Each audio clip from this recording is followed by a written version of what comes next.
mendengarkan pemaparan materi tentang budaya positif. Untuk mulai kegiatan kita, alangkah baiknya kita awali dengan doa. Untuk doa ini kita masing-masing berdoa sesuai dengan keyakinan kita. Berdoa mulai.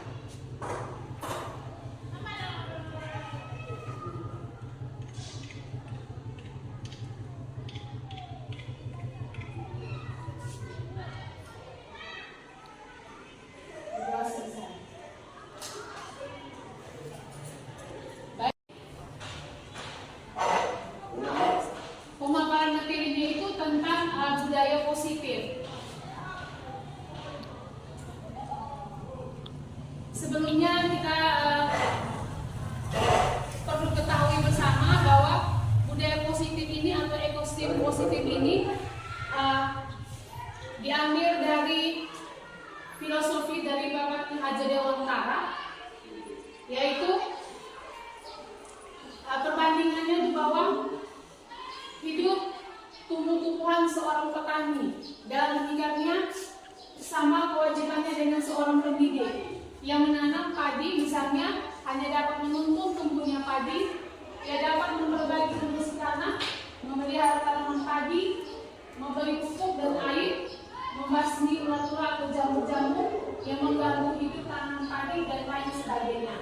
Jadi ini adalah pemikiran Ki Hajar Dewantara tentang budaya positif atau ekosistem positif. Dia mengambilkan bahwa pendidik itu seperti seorang petani, ya, di mana seorang petani itu dia menyiapkan lahan, tanah, kemudian menyiapkan pupuk dan air, lalu menyiapkan juga pupuk dan air sehingga supaya tanamannya itu bisa tumbuh. Sama halnya seperti kita seorang guru, kita menyiapkan siswa kita itu dengan sebaik mungkin, ya. Kita membuat siswa kita itu, kita mulai membentuk karakter mereka itu, kita menyiapkan segala sesuatu itu mulai dari pembentukan karakter mereka. Dengan begitu kita bisa memberikan sesuatu untuk mereka. Konsep penting yang akan saya jelaskan sebentar, yaitu pertama perubahan paradigma stimulus respon lawan. Lawannya dengan teori kontrol. Jadi perubahan paradigma itu dia perbandingan dengan teori kontrol. Ini sebentar saya jelaskan. Kemudian yang kedua, arti disiplin, dan tiga motivasi perilaku manusia. Yang ketiga, keyakinan kelas, hukuman dan penghargaan. Yang keempat, kebutuhan dasar manusia. Yang kelima, posisi kontrol. Dan yang keenam, segitiga restitusi. Jadi ini 6 poin penting yang akan saya jelaskan kepada Bapak Ibu sekalian.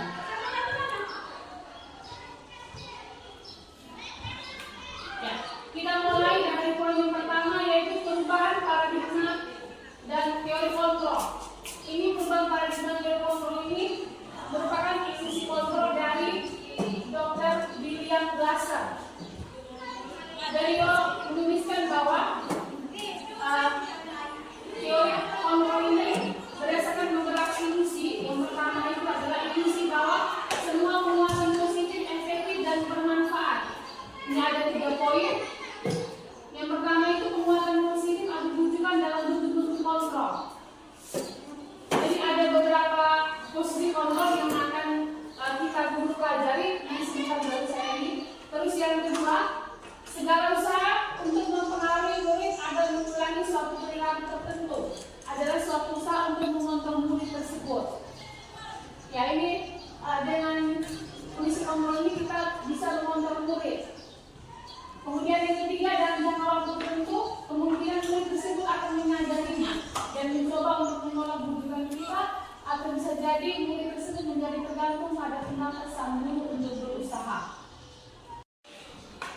Nah, ini perubahan paradigma stimulus respon dengan teori kontrol tadi. Jadi itu di kolom sebelah itu stimulus respon, kemudian yang sebelahnya teori kontrol. Stimulus respon yang pertama, kita mencoba mengubah orang agar kita pikirkan, ya, kita semua selalu berpikir bahwa kita itu bisa mengubah seseorang, ya. Coba kalau kita berpikir itu dengan pemahaman yang berbeda, kita berpikir dengan teori kontrol, yaitu bahwa kita berusaha untuk memahami pandangan orang lain. Jangan kita hanya mau memikirkan orang ini harus seperti kita. Coba kita melihat dari sisi yang berbeda, yaitu kita memahami pandangan orang. Artinya kita bisa memahami pendapat dari seseorang. Seperti itu. Lalu yang kedua, perilaku buruk dilihat sebagai suatu kesalahan. Ini yang sering kita lakukan terhadap siswa kita juga. Kalau siswa buat kesalahan, kita hanya melihat kesalahan yang dia buat. Tapi kita melihat dia berbuat kesalahan itu pasti ada alasannya, atau pasti ada tujuan tertentu. Itu kalau kita berada di posisi kontrol, yaitu kita semua perilaku memiliki tujuan. Kita berpikir bahwa posisi melakukan itu karena ada alasannya.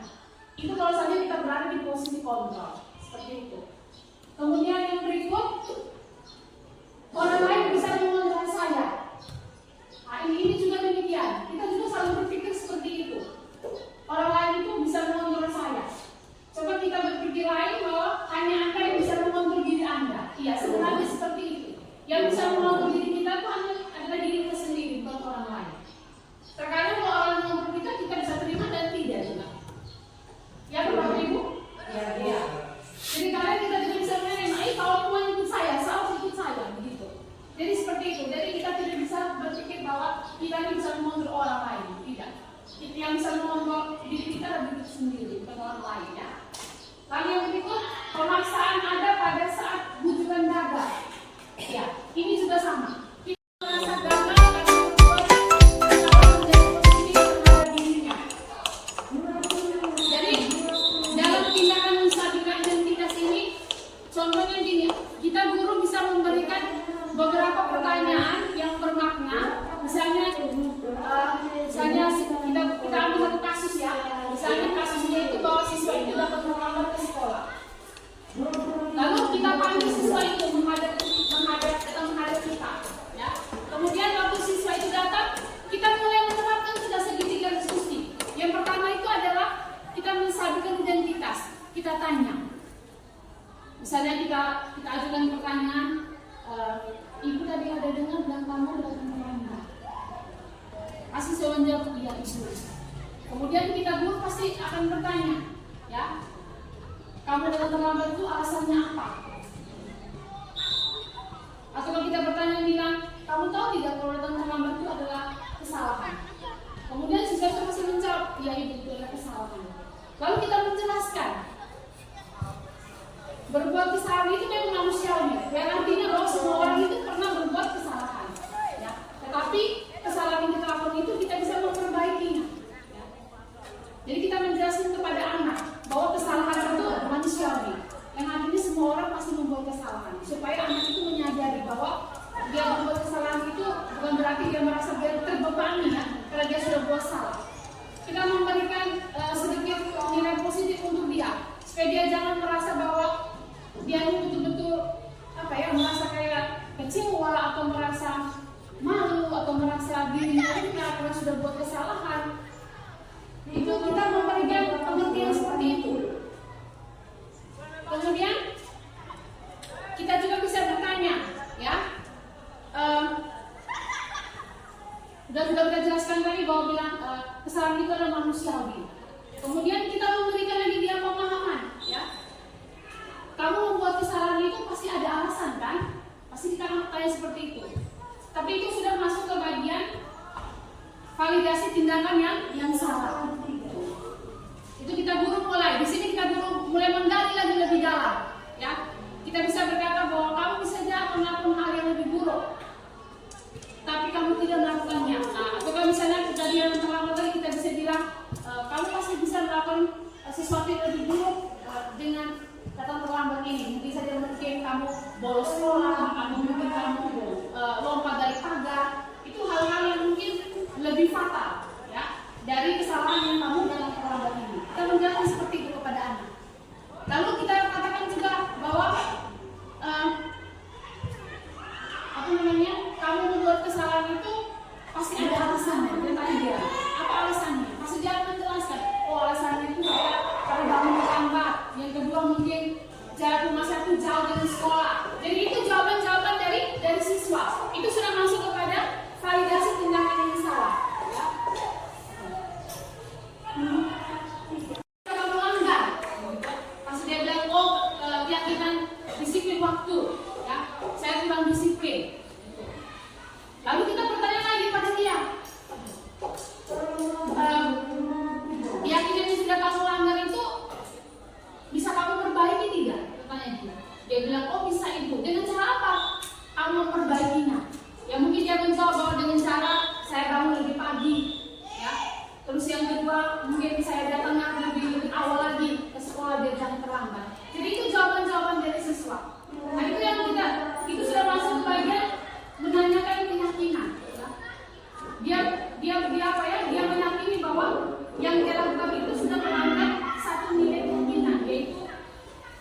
dengan 3 poin penting tadi, dengan yang pertama kita misal beridentitas dan mencari tahu dulu.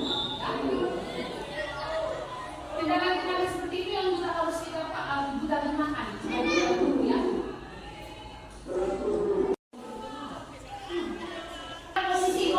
Posisi kontrol. Ya. Jadi 5 posisi kontrol ini ada 5. Kita sebagai gurunya ada 5. Maksudnya ada 5 yang kita pelajari. Yang pertama itu posisi kontrol sebagai penghukum.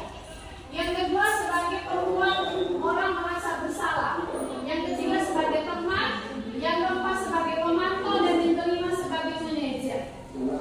Nah, kelima posisi kontrol ini sebenarnya sudah pernah kita lakukan. Bapak Ibu pernah tidak berada di posisi kontrol penghukum? Ya. Contohnya?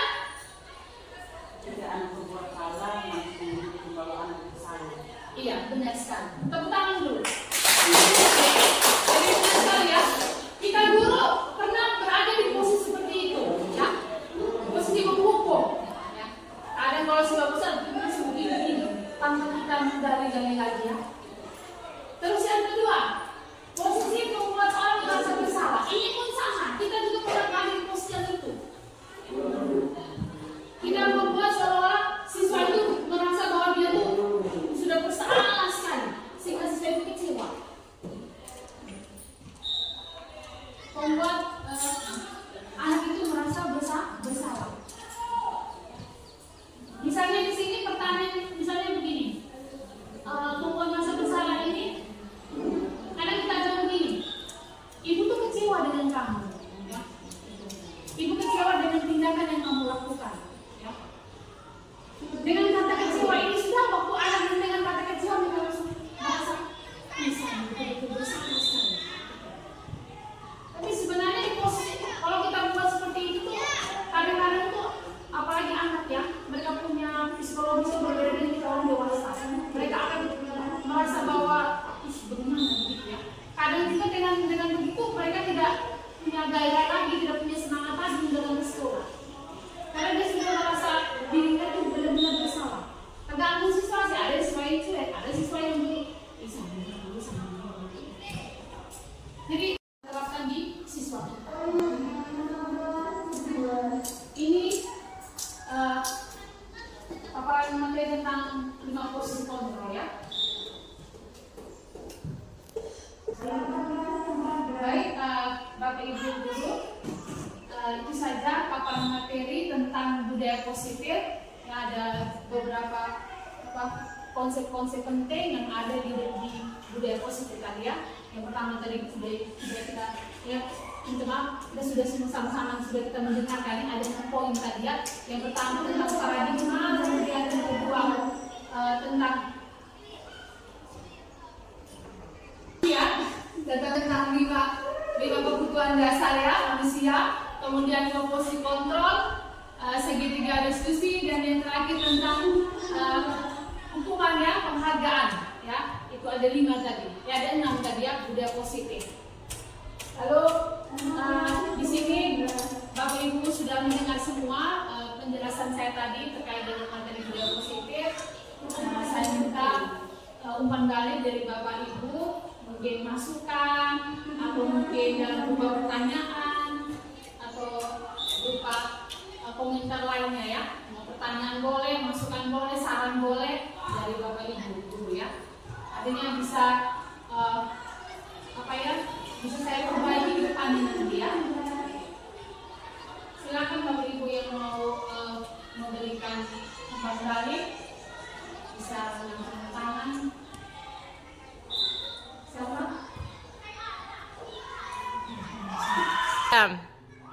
Terima kasih Christine atas penjelasannya tadi. Saya sangat tertarik dan terima kasih karena sudah mendapatkan materi tentang bagaimana cara kita dulu bisa merefleksikan diri. Saya lebih tertarik pada 5 posisi kontrol itu, di mana selama ini saya dengan tidak sadar selalu menjalankan posisi guru sebagai guru. Dengan mendengarkan materi yang dijelaskan oleh Ibu Christine ini, semoga bisa mengubah saya dari yang ini sebagai posisi penghukum bisa menjadi posisi manajer. Sekian dari saya. Terima kasih. Oke, baik. Terima kasih untuk Ibu Esti. Kita tepuk tangan untuk Ibu Esti. Ya, Ibu Esti tertarik dengan materi tentang 5 posisi kontrol, di mana Ibu Esti selama ini berada di posisi sebagai pemukul. Ya. Dengan paparan materi ini, Ibu Esti bisa menyadari bahwa posisi kontrol yang tepat yang harus ia lakukan itu adalah posisi manajer, di mana ya menggunakan segitiga resolusi dalam penyelesaian masalah yang dia hadapi dengan siswa dia, ataupun dengan rekan guru, ataupun dengan keluarga di rumah, ataupun dengan sesama. Terima kasih untuk Ibu Esti. Berikut mungkin ada tanggapan dari teman-teman yang lain. Ayo, atau mungkin dari Pak yang di belakang. Oh, belum ada. Ya. Baik, terima kasih atas penjelasannya dari Ibu Kris tentang kebutuhan rasa. Saya memahami mengenai cinta kasih, rasa dimiliki dan memiliki, atau dalam bahasa Inggrisnya belonging. Nah, yang saya pahami dan saya pelajari selama ini pada saat berhadapan dengan siswa itu, saya selalu merasa dibebani karena bagaimana saya itu memberi aturan terhadap siswa itu biasanya itu selalu dengan rasa kasih sayang kepada mereka. Itu yang pertama. Kemudian biasanya juga saat memanggil mereka dengan seperti yang Ibu Christine jelaskan tadi, memanggil mereka itu dengan cara-caranya saya, dengan kata-kata yang positif agar mereka itu bisa berpikir. Itu dari saya. Terima kasih, Ibu. Oke, terima kasih untuk Ibu Udis. Kita berikan tepuk tangan. Dan sekali ya, ini 5 kebutuhan dasar tadi yang Ibu Udis pahami itu bahwa cinta kasih, rasa memiliki dan dimiliki. Yang artinya Ibu Udis sudah menerapkan di terhadap siswanya di kelas. Ya. Terkadang siswa kita tuh benar ya, mereka buat kesalahan tuh terkadang karena mereka butuh kasih sayang, butuh diperhatikan. Mungkin saja di rumahnya orang sibuk dengan pekerjaan kurang. Mereka butuh disayang oleh kita. Jadi kita butuh cara bahwa siswa buat tindakan itu tindakan salah itu kalau memang mereka itu tuh hanya mau sebagai bikin freeze di dalam kelas atau bikin on dalam kelas. Coba kita melihat dari sisi yang positif. Oh, anak ini buat ini mungkin karena dia butuh kasih sayang, perhatian penuh. Contoh, kita sementara menjelaskan di papan, dia tidur di dokter, misalnya. Coba kita tegur dia tuh dengan dengan bahasa yang benar. Kasih sayang. Ya, kasih sayang tadi ya. Contoh kita pegang dia punya kepala atau apa. Ya. Kadang kita guru tidak, Pak, kamu mau tidur. Itu bukan dengan bahasa-bahasa kasih sayang ya. Tapi sebenarnya siswa itu membutuhkan itu. Ya. Jadi saya terima kasih kepada Ibu Bis yang sudah menerapkan salah satu kebutuhan dasar yang dimiliki oleh siswa maupun kita sebagai guru. Sekali lagi tepuk tangan untuk kita semua. Mungkin ada pertanyaan lagi, saya minta satu lagi. Baik, terima kasih Bapak Ibu guru sekalian yang sudah mau bersedia untuk mendengarkan sosialisasi yang dijelaskan oleh saya tentang budaya positif. Dan juga saya terima kasih untuk Ibu Esti dan Ibu Gis yang sudah memberikan umpan balik terkait dengan materi yang disepakati tadi dengan budaya positif. Saya berharap Bapak Ibu guru yang lain juga dengan mendengar materi ini bisa menerapkan budaya positif di lingkungan sekolah kita dan terhadap guru kita. Itu harapan dari saya. Itu saja. Akhir kata, saya mohon maaf mungkin ada bahasa saya yang kurang berkenan di hati Bapak Ibu guru sekalian. Saya minta maaf. Kita akhiri kegiatan.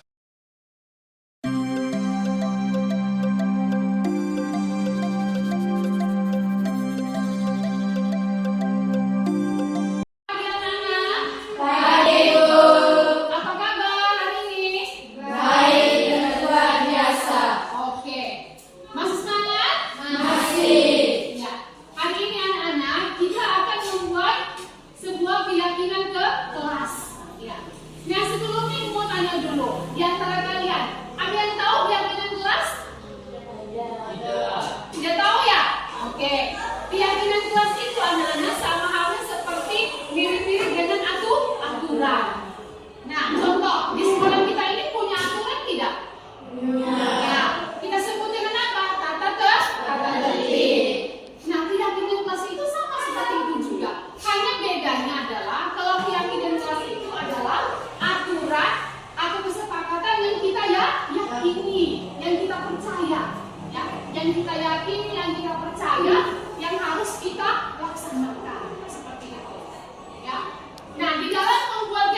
ketua kelas itu kan biasanya kalau guru sementara mengajarkan anak-anak kali-kali ribut kan? Ya. Nah, biasanya kalian pasti kan ngomel. Ih, kami terus suka kalau dalam kelas tuh teman-teman kalian ribut. Nah, berarti kita harus membuat kesepakatan ke kelas. Nah, bahasa yang kita gunakan itu adalah bahasa atau kalimat yang positif. Jangan kita tulisnya begini, tidak boleh ribut di dalam kelas. Jangan tulisnya seperti itu. Kita harus menggunakan kalimat yang positif. Misalnya kalimatnya gimana? Ayo. Misalnya gimana kalau bilang jangan ribut? Ayo.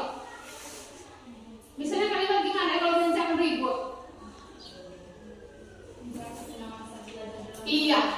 Menjaga ketenangan di saat menjaga ketenangan di dalam kelas. Benar sekali. Ya. Contohnya seperti itu. Contoh yang lain. Misalnya itu jangan menyontek, ya. Jangan kita tulis jangan menyontek, tetapi kita harus menulisnya bagaimana kalimat positifnya. Ya? Iya, berlaku jujur di dalam kelas. Oke, sepertinya kalian sudah bisa mengerti ya bagaimana cara membuat kesepakatan kelas.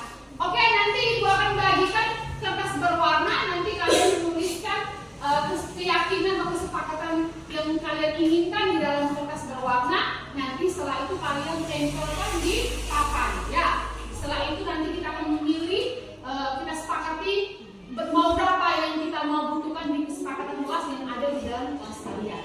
Oke?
menjaga kebersihan sama ya.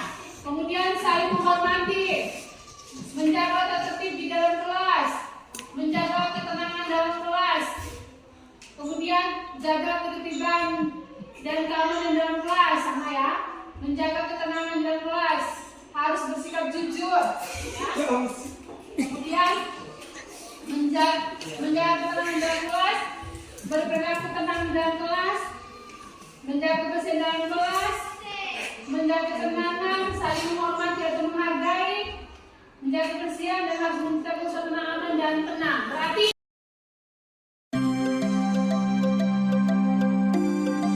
Perkenalkan, nama saya Arnita Kairunisa, saya dari kelas 8D. Perkenalkan, nama lengkap saya Maria Yuvinta Meti dari kelas 8D. Perkenalkan nama saya Emosius Arlenrada, saya dari kelas 8D. Perkenalkan, nama saya Maria Del Sintamina, saya dari kelas 8D.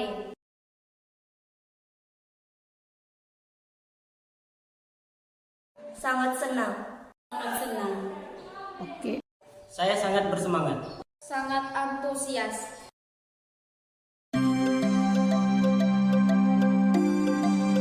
Penting. Sangat penting. Sangat penting dan bermanfaat. Sangat penting.